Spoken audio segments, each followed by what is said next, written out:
There's such a nice buzz around here. I don't know if you're all remembering the scissors murder. Yeah, they're chatting beforehand. Sue, who's sitting over here, was working on the Argus, I think probably almost a cadet reporter. Sue? I don't know. It was a long time ago when this happened. And Gillian, I don't know where she's sitting, went to the primary school opposite the house where it happened. So there's a lot of interest and a lot of memories swirling around in here.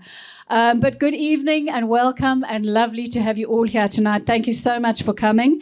Also lovely to have Johan here tonight, who's from the publishers Kwela. It's always lovely, and of course they are helping with the wine costs tonight, so thank you to them. And then it's wonderful to have David Cornwell back at Love Books. We launched his first book, Like It Matters, which was back in 2016, which I can hardly believe. Unfortunately, that book, because it was a wonderful, wonderful book, has gone out of print. But if you can find a copy of it, it really is worth reading. But like that book, Hell of a Country is a meticulously crafted and beautifully told story, albeit a dark one, and I have loved reading it. So congratulations, David. Welcome to Love Books this evening. Lovely to have you here, and we're so glad that you're a Joburger now. Yeah, when he did Like It Matters, he had to come up from Cape Town.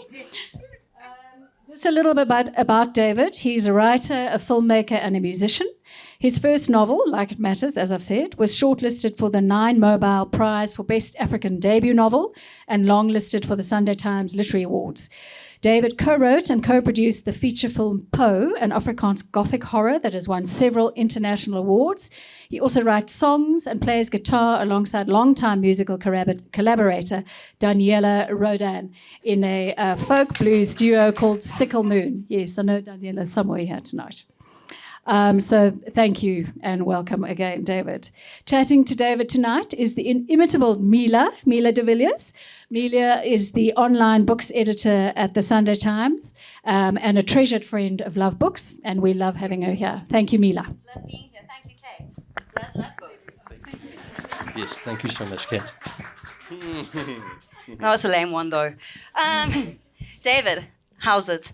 Good, thank you. You're going to do a reading later. That'll be the interesting one. Now, it'll be a short one. Still interesting, though. So please just open your books. Page 2, literally page 3, and read that for me, for us. In Memoriam.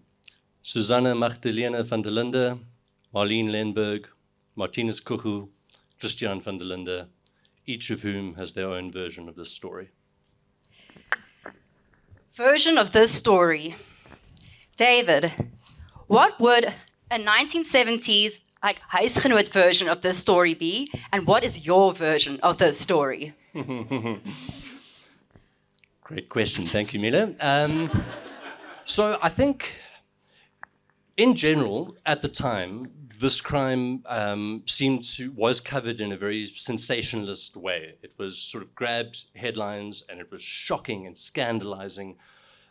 But there wasn't a lot of depth, I would say, to the coverage. I had to find that elsewhere in my research. It was very much just like wild speculation on potential relationships between Marlene and Martinus.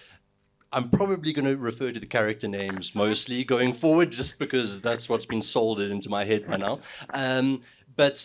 So my version, I would say, how it differs is that I came across this story as part of a process where I was trying to find a story that would allow me to write a book more about South Africa than anything else, really. And there was just something about this crime, this tragic event, that I think packed into it a lot of the sort of politics of the Forster years and the contradictions and the sort of madnesses of that society that I thought would be interesting to explore in a novel form. It's interesting, though, because not just politics aside, this is a deeply South African read. I mean, you clearly are bilingual. All the Sotis in our midst learn some Afrikaans, okay. Otherwise, you're not going to have a time reading this book. But how did you come up with these characters? How did you, branch them out? Yeah, it's interesting because I would have thought that working from a story that already existed. I mean, I do take some liberties with the actual events. It is a novel, very much so. It's not a it's not a factual account. Not 100% factual. I thought that it would be a kind of quicker, easier, more direct process working from a story that already existed, but it kind of really wasn't. It took just the same process as usual of writing fiction to kind of really flesh out the connecting tissue, between the sort of main events, like the skeleton of the story. A lot of research, obviously taking on a story like this, you've got to ask some like really big questions, like knowing that your characters are going to be involved in a violent crime. Who does that? Where does that come from? What motivates people, etc. So it was a long, slow process, not speeded up by the fact that I was working from something that already existed, which was disappointing for me. Yeah. Ask ChatGPT next time. Speaking of a long process, so the book is set a couple of months before the actual murder is committed. Can you just talk us through the characters, right, where they are in life during those couple of months? Yeah, no, excellent. And that is, if I could sort of sum up what is mainly changed from the actual events of the story and how I present them, is that the timeline is way condensed. So you're 100% right. Most of the book takes place over September, October, November, and then December, as things lead to a climax. So at the beginning of the book, Lorraine is 18. Lorraine is Marlene, is 18 years old, and she is having an affair with her boss, André. And she has started to, let's say, try force the issue of him leaving his wife and marrying her instead by putting some late night calls to his wife and telling her about the affair. So she is, as she puts it, misbehaving at the start of the novel. For Alfie, it's a much more tragic start. The book opens with him having a car accident in which he loses his leg, and he suffers an amputation from that. And the rest of the novel for him is a sort of a desperate process of trying to reclaim a prosthesis, and he's also on the run from the cops, but I won't spoil too much. Yeah. On the hunkerpunk from the cops. Yeah. So, David, the C word. Creative reimagining. Yes. Pray tell. Yes. Yeah. I mean, this exactly, the sort of based on a true story thing is, I think that's just sort of maybe a bit of legalese. I think you've got to put it there. You saw what happened with Baby Reindeer. With this is a true story. It makes a big difference what you claim. But creative reimagining, yeah, I mean, that's almost too pretentious to believe when I hear it now. But basically, it's I remade these characters in a lot of the situations to serve my own purposes, and I don't want to feel bad about that. I guess is what that is. Yeah. Who did you have the most fun with writing? Oh, without doubt, Sunette. So what I noticed in the coverage at the time, so Sunette being the victim, ultimately, Susanna in real life, even at the time, her story is just so absent from all of the coverage, at the time. I mean, basically a total blank slate. And so I had to do the most amount of imagining there.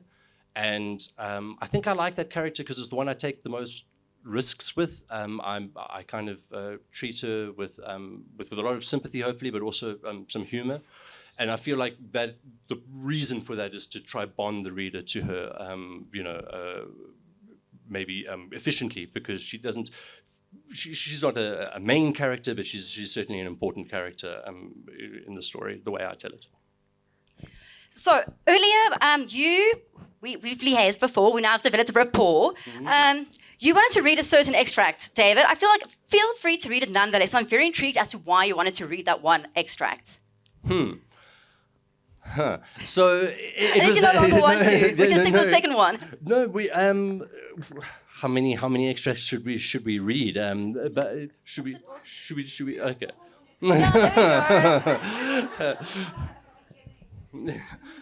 Which one do you think, Mila? No, go with the first one, the ones you wanted initially.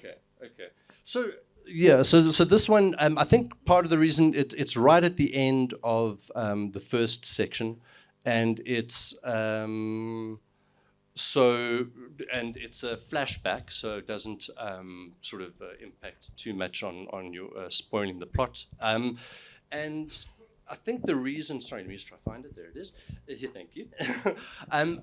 The reason why I like this one is that it does a bit of everything. It kind of mentions a little bit of the political climate that, at least sort of what I'm suggesting in the book, is a factor in this crime, in the motivations and everything, but it also goes quite deeply into who Lorraine is, very, very fundamentally.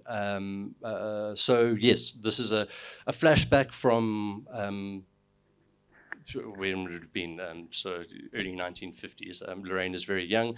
It describes their situation before they are moved by the government into a suburb in Cape Town. The end of September, but years before. A house stands on a salty stretch of earth on the dry side of Table Mountain and in the teeth of the wind, which is relentless here, cold, dispiriting. In just over a decade, the house, the land, all the rusted stuff lying on it will be purchased by the government at an unbelievable price in one of thousands of similar transactions. There is no car around, though one does live here. See the tire marks in the sand, the evidence of an oil leak on a patch of grass under a grey tree. Approach the house using 3 cracked concrete steps.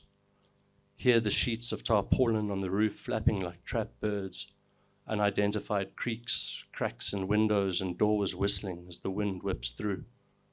The door is closed, but there's no lock for it. Go inside. In the kitchen, a gas burner stands on a milk crate. A small table is covered by a stiff grey gingham cloth. The rooms are small and darker than they need to be. Many windows have been broken and patched with cardboard. There is basic furniture, stubborn grime, some heirlooms displayed with the obstinate pride of the never thought we'd be so poor. There is a pervasive smell of wood smoke. The bathroom is dim and empty. The bedroom has 2 single beds. Both are starchily made and unpeopled. There is another room that seems empty too, but for a faint croaking sound. In a small cot by the window, Lorraine, 9 months old, awake the last hour, has strained her throat, crying out for nobody. Yet she needs.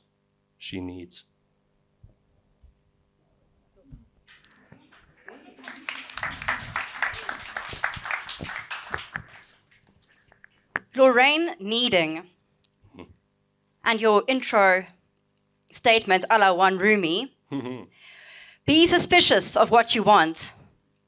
Should Lorraine have been suspicious? Yes, absolutely.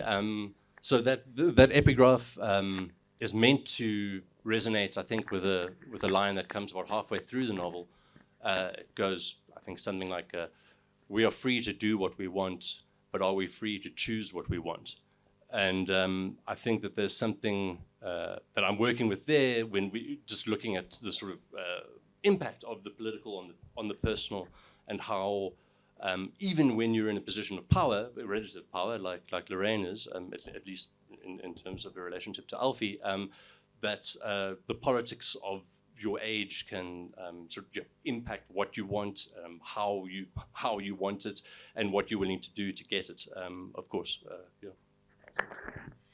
David, you're 7 years older than me, so you were born in 85. There we go. Perfect. So, well done you. This being said, in the early 70s, during apartheid, you weren't there to experience this. How did you go about placing yourself in this era of turmoil and violence and unrest and discontent? Yes, no. a lot of research, and what's wonderful is that literature is such a fantastic resource for things like this, isn't it? Because literature, a record of experience. So to really get a sense of kind of how things felt, there was some wonderful work to read. Most especially, I think Alex Laguma. If there are any fans, he's, I think, the most underrated, one of the most underrated South African writers, I think. So in a lot of ways, this book is like my version of A Walk in the Night, at least in respect of Alfie's character. So yes, read a lot of literature, lots of whatever I could find sort of set in the... I kind of took the 40 years as my sort of period of research. And then, yes, so, I mean, microfiche in the UCT library, I got obsessed with finding photographs of the era and sort of recreating scenes based on sort of, documentary evidence or whatever that I was able to find. So obviously no TV and very little film available of that time. So things like Billy Monk's photography. I mean, what a find that was. I mean, and I've always been also somewhat obsessed with the 70s, especially 70s films. So it was quite easy for me to buy into the fashion and everything like that. I was about to ask something about Billy Monk, but now you spring me forward. Oh. But we're going to do it anyway. Yeah. Now, I'd like you to read the extract that I also wanted you to read originally, please. Absolutely. Okay, so yes. But a wee spot, it's very Billy Monk. It absolutely is. This whole scene is, what is it, 62? Yes. This whole scene is, yes, exactly, very much inspired by Billy Monk. So basically, André is out of town. He's at a conference in Joburg. They were also cooling it, in André's words. So the relationship is not in a good space. Lorraine's been left behind in Cape Town. She was meant to go on the trip with him. And so she has gone out with a friend of hers named Steve Penny. And they are partying in a club, an underground club by the docks. So the urge to harm herself, punch herself in the head, rushed through her. She finished her drink in one long slug. She shoved her way to the bar, and a teenager from the Navy bought her 2 shooters. The band started playing a song she thought she recognized from a movie, a kind of Eastern psychedelic thing. "Let's dance," she said, and she pulled the boy onto the floor where he scratched at his razor burn and began shaking his arms and hips, his feet immobile, as if his government-issued shoes were sticking to the floor in protest at where he'd taken them. She kissed him. Why not? Then she danced with another man, a colored man, a Chinese, a man stripped to the waist who was repeatedly setting his chest hair on fire and dousing the flames with beer. A young girl in a kaftan leant in close and told her, "You have cosmological consciousness. I can see it." She drank from every glass, can, and bottle that people offered her. A white guy got on stage with a harmonica. Lorraine watched the drummer and imagined he could bring the whole place down, any instant now. Samson in the temple. She stared at the ceiling and thought she saw cracks appearing, plaster sifting down. She closed her eyes and wished for it. The crowd rocked and bumped around her. A fat cop in blue shorts climbed on stage and wrestled with the harmonica player. The band kept playing. She unbuttoned the top of her jumpsuit and men put their hands inside when she danced with them. It didn't feel like anything. Nothing at all. So I was going to ask, like, reading that specifically, it's like paging through a Billy Monk photo album. Why, thank you. No, anytime. No. Nailed it. But also the use of, every now and again, I'm not joking about the bilingualism, something like a sluk, or a duus, or a boos even. It is deeply South African in its Safa-isms. How do you go about deciding which ones to include, especially because it's set in Cape Town, and Cape Town's a very specific set of Safa-isms as well. Awe. Yeah, awe indeed.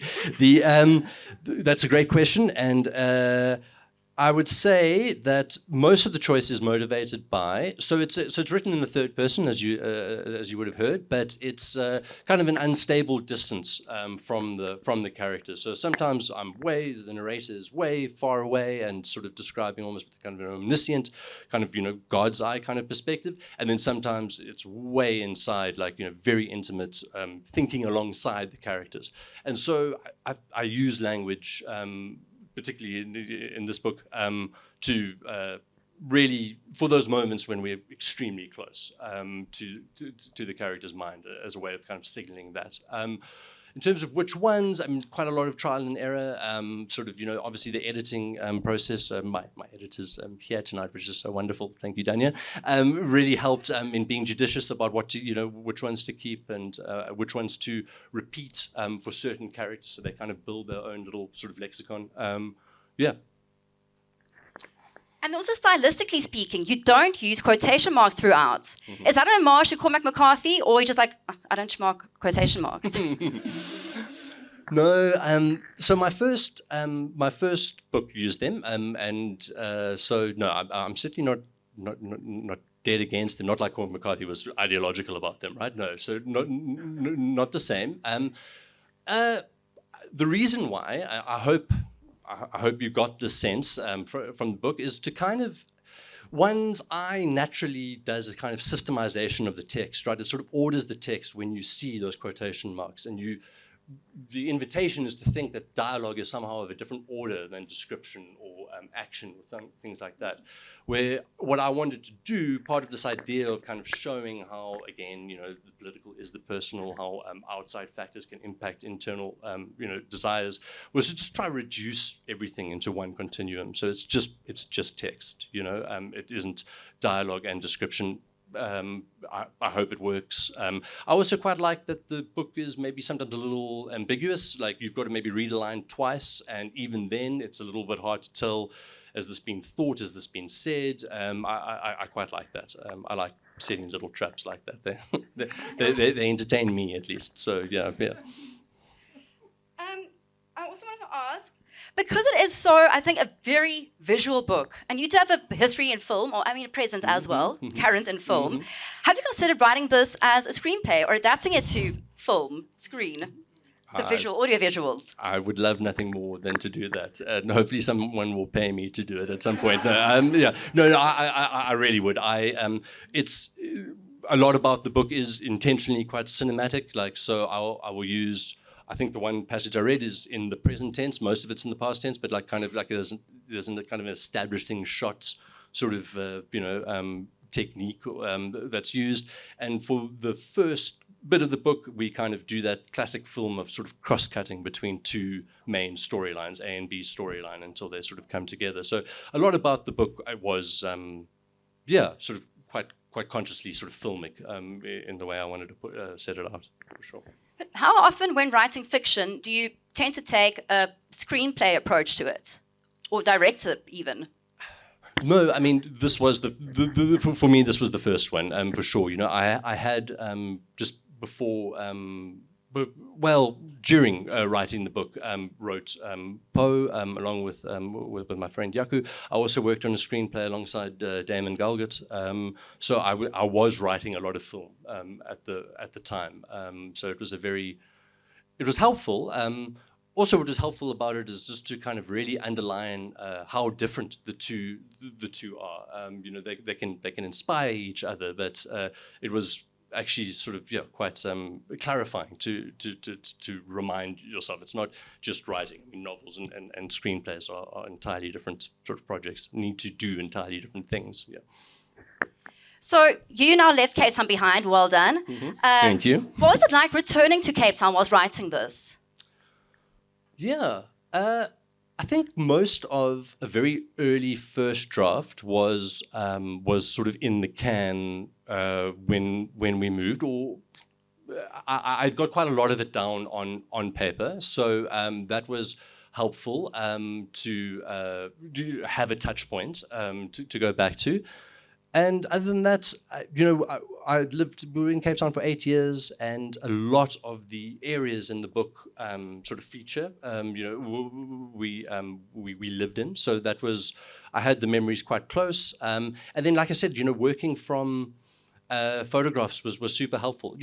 A smarter way to answer this question would have been to say that because of the historical distance, I think it was research nonetheless. I might have been in Paris, or I might have been anywhere writing it. I think that the historical aspect was actually more important than anything else in this for this one.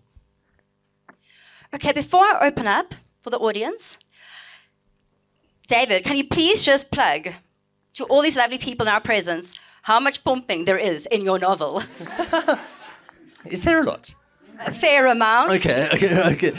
Well, there was probably more in earlier drafts, so you can be relieved about that. But no, there is a bit. There is a bit. Shame. Lorraine. No. Lorraine has only one way. Her connection. From Andre's point of view, their connection is very superficial, I suppose. He's around for one thing mostly, which is very tragic for Lorraine. Shame. Yeah, exactly. Yeah. Okay.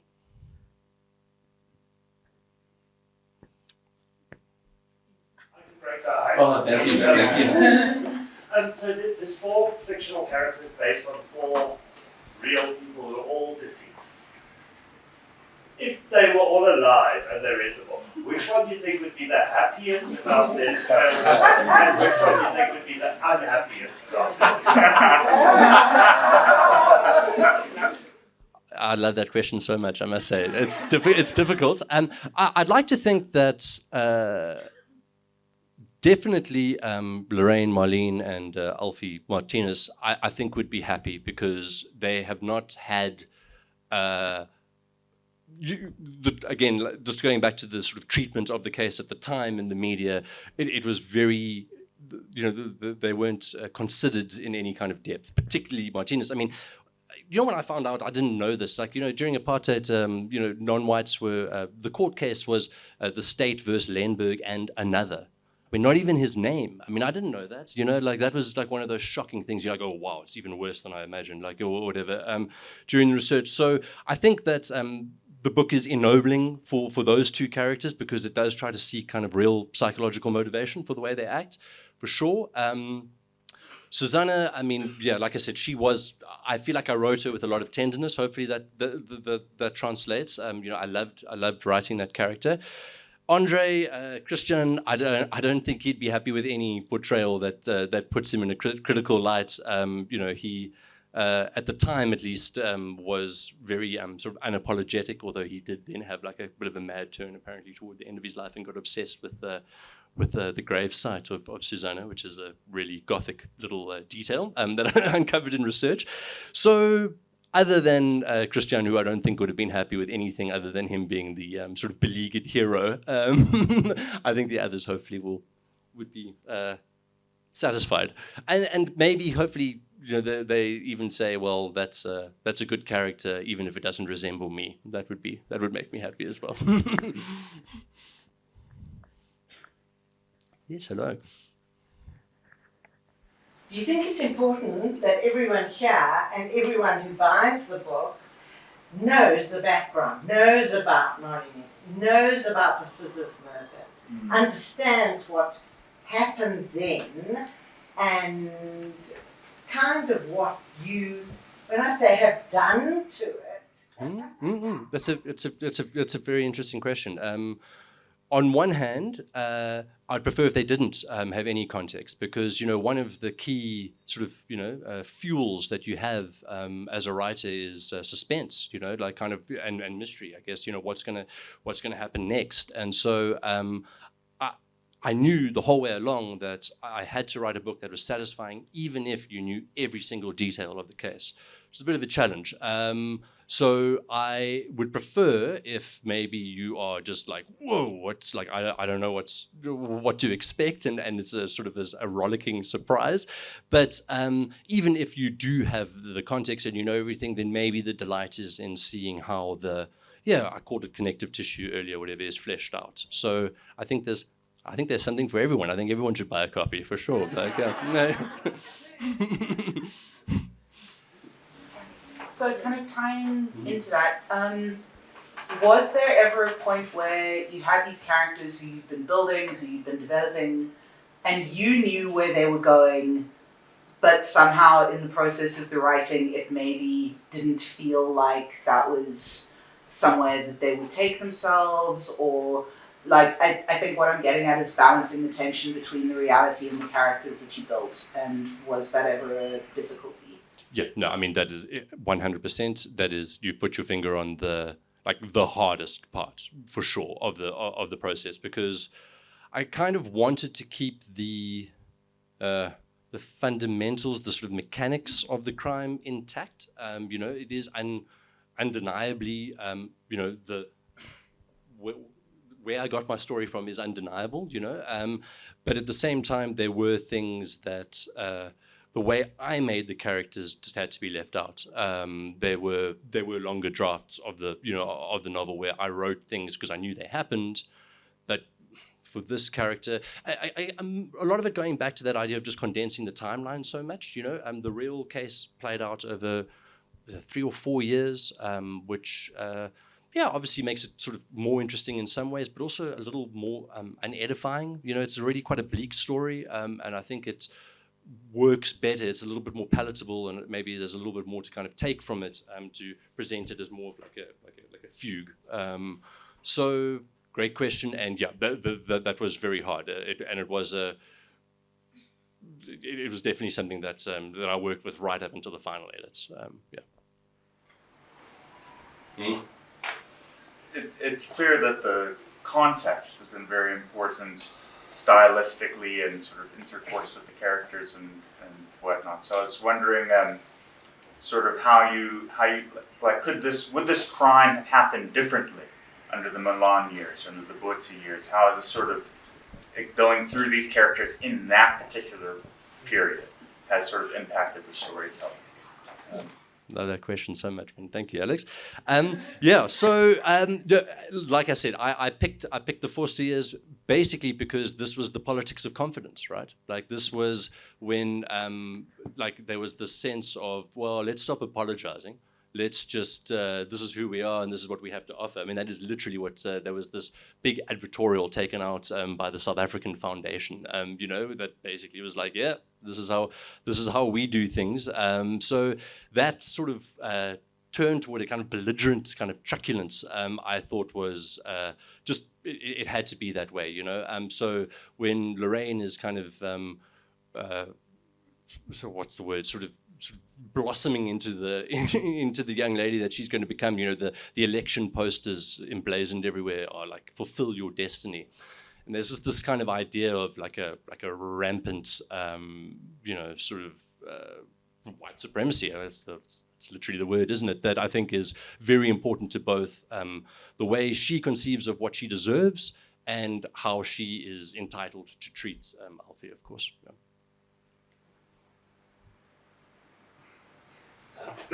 I haven't read the book yet, but I was curious to know whether you when you write a novel like this for a South African audience, or if you think that it may be something that you write for an international audience. Obviously with the South Africanisms in there, is that going to be off-putting for an international audience or not? Yeah, also such a great question. And it was a bit of a journey for me because when I started the book, I actually thought it would do quite well for international audiences because it would be a kind of, historical novel, in a sense. Like, hey, learn about how things were.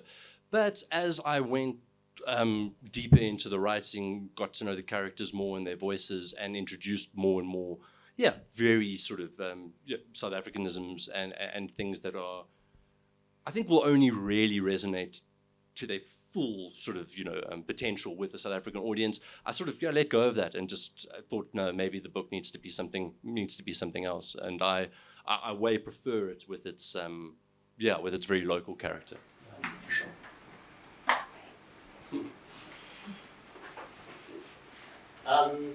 So, do you have an opinion on what other books would be a good pairing for yours.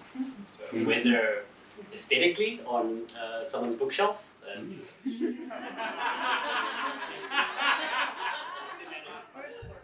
Yeah, I was about to say exactly. So, unfortunately, it's out of print, but exactly, there's a wonderful book called Like It Matters.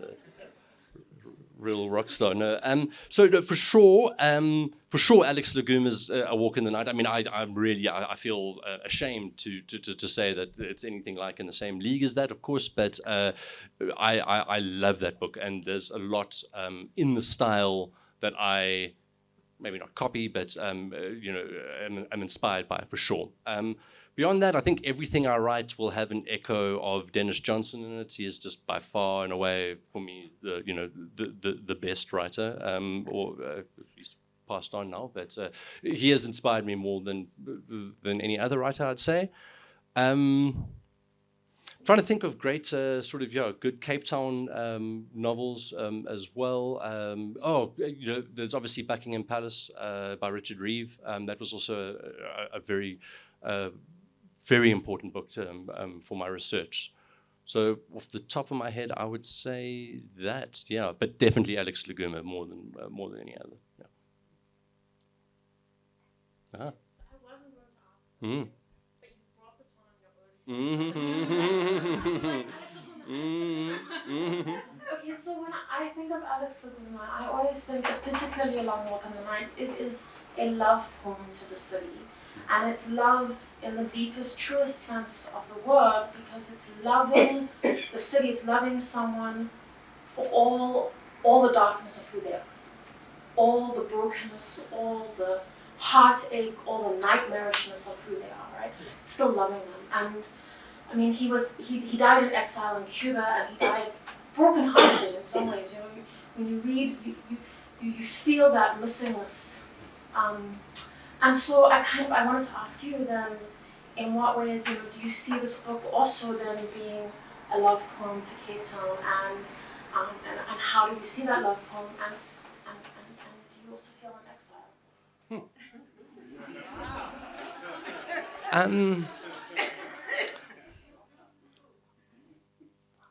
I don't know. I think I felt like more of an exile when I lived in Cape Town. It tends to have that effect, right? Yeah, exactly.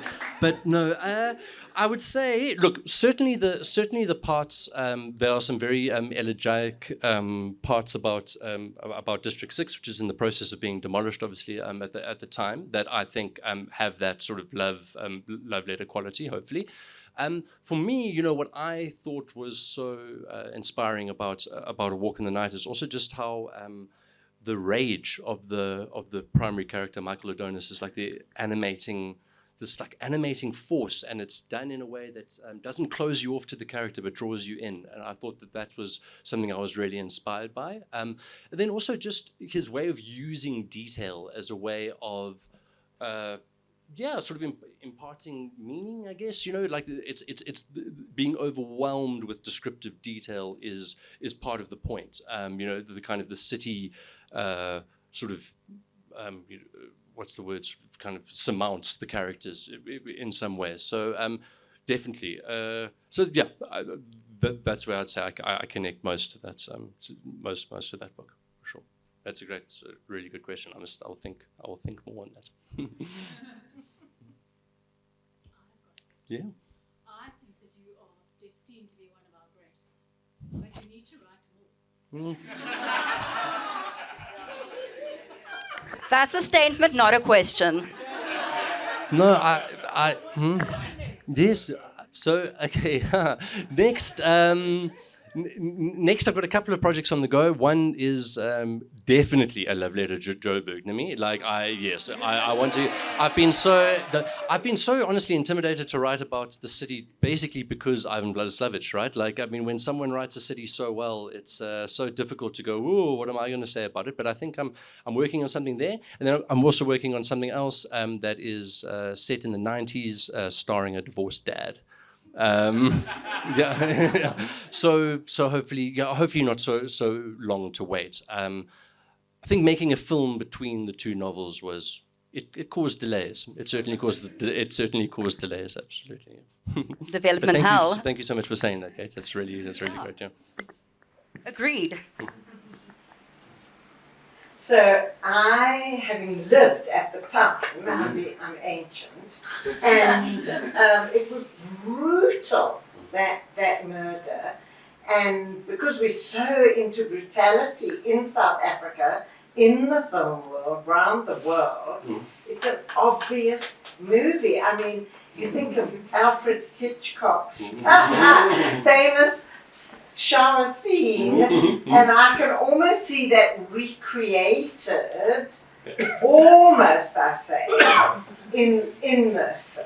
And you're a filmmaker, or you're a scriptwriter, etc., etc. It's all out there waiting for you. Thank you. No, thank you very much. Thank you. thank you.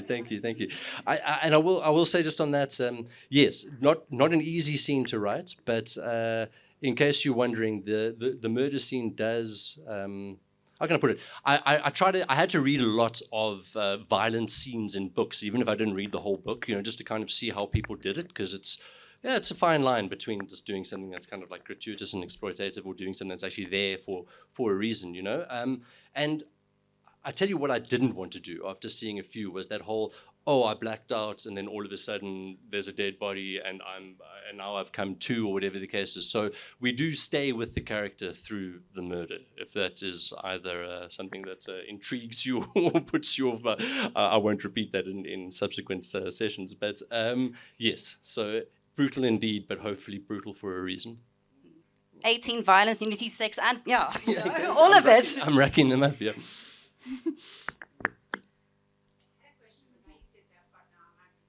Yeah.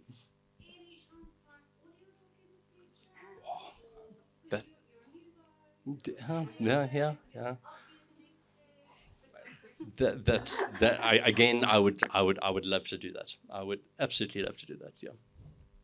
But no. Let's put it out into the universe. Let's manifest. Yeah. Exactly. Yeah. Manifest. Mila's got the best puns. Manifesting is the best one. Yes. Okay.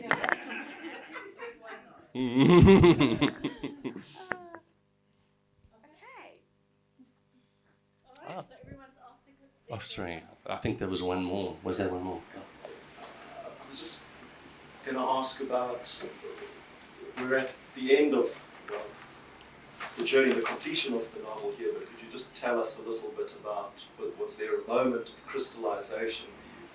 Could you tell us about that, if there was, where you committed to this creation? Oh, that's, absolutely. I mean, many along the way, I think having the film come up in between, and, with the film, when the money's there, you've got to just go forward and make the thing, because it's, otherwise this thing stay on the runway for years. So there was no choice but to put this on the back burner and have to go back to it numerous times.